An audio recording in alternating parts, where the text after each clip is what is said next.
সুকন্যার birthday ছিল আর সুকন্যা বুক করেছিল একটা এয়ারবিএনবি। তো সেখানে আমরা সব নিজেরাই রান্নাবান্না করছিলাম, বিকজ দ্যাটস দ্য ফান। মনে হচ্ছে পুরো পিকনিক হচ্ছে। তো আমি একদম সতে হেলদি হেলদি খাবারগুলো বানাচ্ছিলাম। হ্যাঁ, এটা ঠিক মাঝে মধ্যে একটু ফ্রাই না হলে আবার বার্থডেতে ঠিক মজা হয় না, ফ্রাইজ খেতেই হবে। So she is the birthday girl here.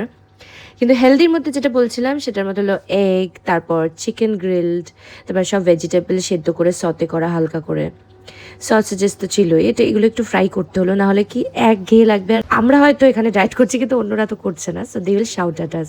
But it was damn nice. পুরো রেসিপিগুলো আমি পরের ভ্লগে দেবো। আমার একটা ব্যাপার আছে, সব কিছুতে একটু পেরি পেরি মশলা না দিলে না সেটা জমে না, টেস্ট একটু আলাদা থাকে। কিন্তু হ্যাঁ, প্রন সাতের মধ্যে কিন্তু আমি দিইনি।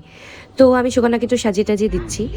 কেক কাটার আগেই মৌ কেকটা বানিয়ে এনেছে। তোমরা যদি চাও আমি পুরো ভ্লগটা দেখাই তোমাদের, তাহলে কিন্তু কমেন্টে জানাবে যে তোমাদের পুরো ভ্লগ চাই। চলো টাটা, সবাই খুব ভালো থেকো, and see you in my next vlog. Till then, take care and love you all.